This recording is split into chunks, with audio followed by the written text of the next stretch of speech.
Assalamualaikum warahmatullahi wabarakatuh. Perkenalkan, nama saya Ana Agung Sagung Okanggrena dengan NIM 2414010024. Saya berasal dari kelompok 5. Di sini kami akan menjelaskan materi tentang organisasi kurikulum dan saya akan menjelaskan 1/3 bagian awal dari kelompok 5. Organisasi kurikulum secara bahasa kita dapat membagi menjadi dua, yaitu yang pertama ada organisasi. Nah, berasal dari bahasa organon yang berarti alat, bagian, atau instrumen yang saling terhubung. Dalam perkembangan maknanya, organisasi ini dapat kita artikan sebagai suatu sistem yang tersusun dari bagian-bagian yang saling berkaitan dan bekerja sama untuk mencapai tujuan tertentu. Makna penting dari kata organisasi ini dapat kita maknai menjadi 4 komponen, yaitu ada susunannya, ada hubungan antar bagiannya, ada tujuan yang ingin dicapai, dan juga ada keteraturan atau sistematika. Jadi organisasi ini bukan sekedar kumpulan, melainkan susunan yang memiliki pola dan arah yang jelas. Yang kedua, kita akan membahas kurikulum secara bahasa. Nah, kurikulum secara bahasa ini berasal dari bahasa Latin, yaitu curriculum, yang berarti lintasan perlombaan jalur yang harus ditempuh oleh seorang pelari dari start hingga finish. Dalam pendidikan, makna ini berkembang menjadi serangkaian pengenalan belajar yang harus ditempuh oleh peserta didik untuk mencapai tujuan dari pendidikan tersebut. Kurikulum ini mencakup 4 makna, yaitu ada tujuannya, ada bahan atau materi pembelajaran, ada proses yang berisikan strategi, metode, dan juga model yang akan digunakan, dan yang terakhir itu ada evaluasinya.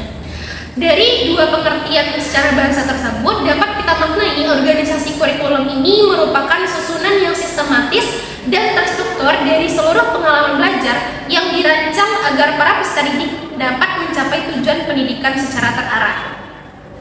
Setelah kita membahas secara bahasa, kita bisa membahasnya secara istilah, yang dimana organisasi kurikulum ini merupakan proses atau cara dalam menyusun, mengelompokkan, mengurutkan, dan juga menghubungkan berbagai komponen-komponen yang terdapat di dalam kurikulum agar pembelajaran itu menjadi satu kesatuan yang utuh dan juga mudah dipahami oleh para peserta didiknya.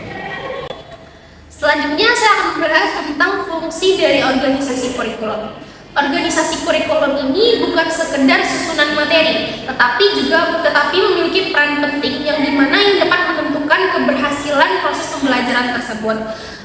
Fungsi-fungsinya di antara lain yang pertama itu ada sebagai pedoman pelaksanaan dalam pembelajaran. Organisasi kurikulum berfungsi sebagai acuan bagi guru dalam proses mengajar dan belajar, yang artinya guru tersebut harus mengetahui apa saja materi yang harus diajarkan, urutan penyampaian materinya, dan juga harus tahu cara menghubungkan satu materi dengan materi lainnya. Yang dimana tanpa organisasi yang jelas dan terstruktur, pembelajaran itu bisa menjadi acak dan juga tidak terarah dan tidak tersampaikan kepada para peserta didik tersebut. Yang kedua, itu mengatur urutan pembelajaran, yang dimana urutan ini biasanya berdasarkan prinsip seperti dari yang mudah hingga yang kesulit, dari yang konkret hingga ke yang abstrak, atau dari yang sederhana ke yang kompleks, yang dimana ini dapat kita contohkan dari yang mudah ke yang sulit itu pada materi membaca Al-Quran tentang tajwid. Nah, pada tahap awal yang mudahnya itu siswa dikenalkan huruf hijaiyah dan cara membacanya secara mendasar. Lalu pada tahap lanjut yang lebih sulitnya, siswa mulai belajar hukum tajwid seperti idgham, ikhfa, ataupun iqlab. Nah, secara tidak langsung siswa ini diajarkan hukum tajwid yang kompleks, tetapi dimulai dari pengenalan dasar terlebih dahulu agar lebih mudah dalam dipahami. Kalau dari contoh dari konkret ke abstrak, pada materi iman kepada Allah, yang dimana tahap awal konkretnya itu adalah guru memberikan contoh ciptaan Allah yang bisa dilihat secara langsung, baik itu manusia, hewan, tumbuhan, ataupun alam sekitarnya.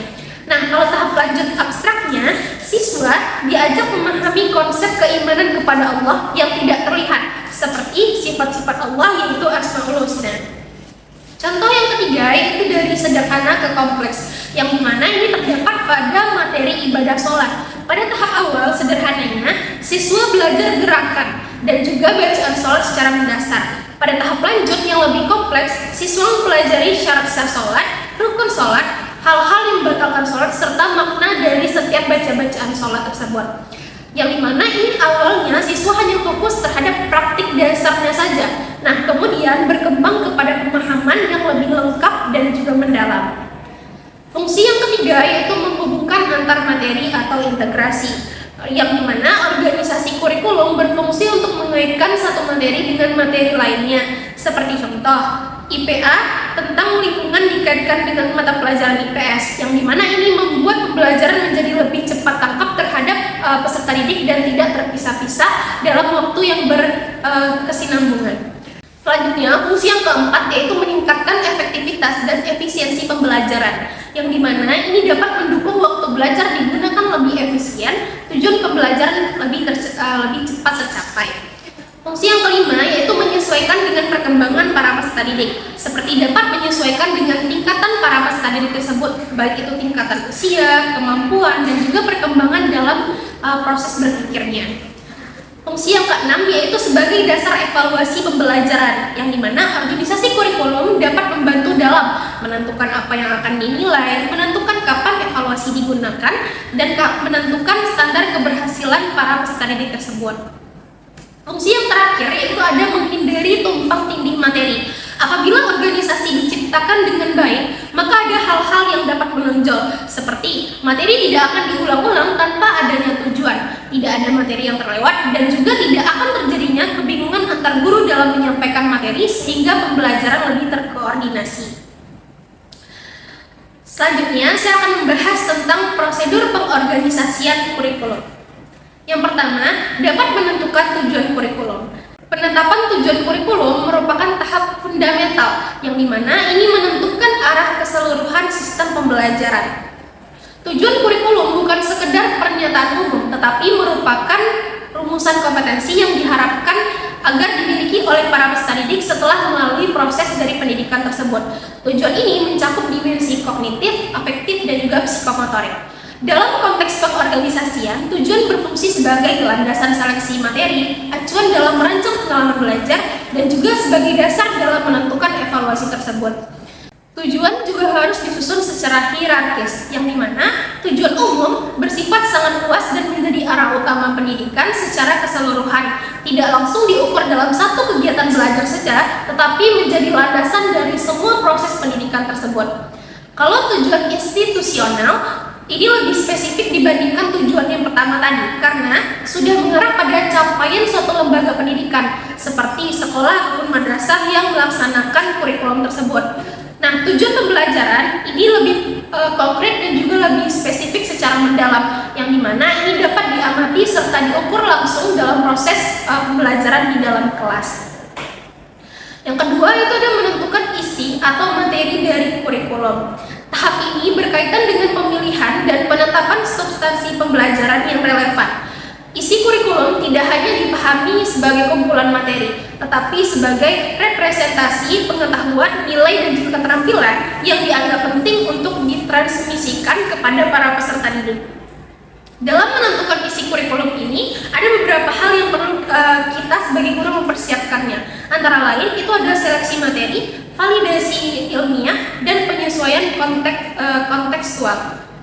Di sisi lain, materi harus memenuhi prinsip 3, yaitu ada signifikan, yaitu bermakna bagi peserta didik, kelayakan sesuai tingkat perkembangan, dan keterpaduan tidak terpisah secara kaku. Nah, untuk memenuhi prinsip-prinsip tersebut, kita dapat melakukan pendekatan, yang diantaranya itu ada spiral, berulang dengan tingkat kedalaman yang berbeda, ada linear, bertahap dari dasar hingga lanjutan yang mendalam. Yang ketiga, itu ada mengorganisasikan pengalaman belajar. Tahap ini menekankan pada bagaimana kurikulum diterjemahkan menjadi pengalaman nyata bagi para peserta didik. Pengalaman belajar merupakan inti dari kurikulum, karena pada dasarnya kurikulum bukan hanya apa yang diajarkan, tetapi apa yang dialami secara mendalam oleh para peserta didik tersebut. Pendekatan yang dapat kita gunakan saat pengorganisasian ini yaitu ada student centered, yang dimana ini berpusat kepada para peserta didik. Lalu yang kedua itu ada aktif dan partisipasif, dan yang ketiga ada kontekstual yang berkaitan dengan kehidupan nyata yang dialami secara langsung oleh para peserta didik tersebut.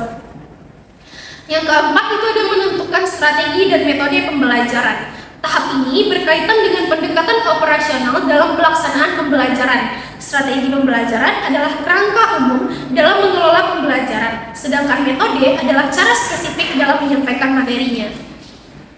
Yang kelima itu ada menentukan menentukan alokasi waktu. Pengaturan waktu merupakan aspek teknis yang memiliki dampak signifikan terhadap efektivitas pembelajaran. Alokasi waktu ini tidak hanya soal pembagian pada jam mata pelajaran setiap mata kuliah, tetapi juga berkaitan dengan kedalaman materinya, kompleks kompetensinya, dan juga kecepatan belajar oleh para peserta didik.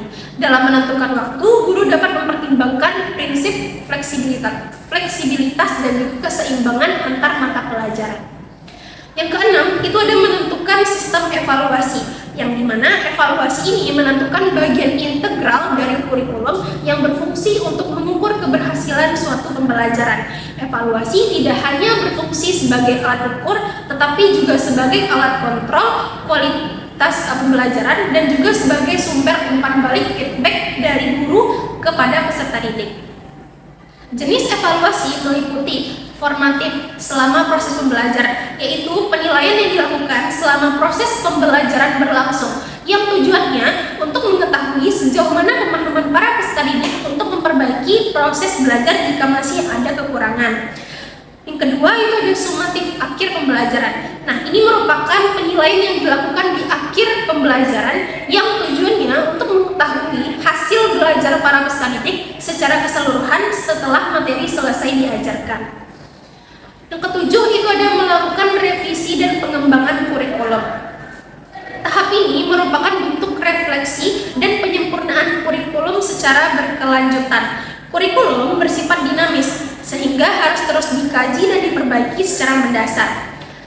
Baik itu dari segi hasil evaluasi pembelajarannya, dari segi perkembangan ilmu pengetahuan dan teknologi atau IPTEK, ataupun dari segi perubahan kebutuhan yang diperlukan oleh masyarakat sekitar. Nah, revisi ini dapat dilakukan pada tujuan, materi, metode, dan juga sistem evaluasinya. Sekian materi dari saya, semoga materi yang saya sampaikan dapat dipahami dan cepat tangkap oleh teman-teman semuanya. Wassalamualaikum warahmatullahi wabarakatuh.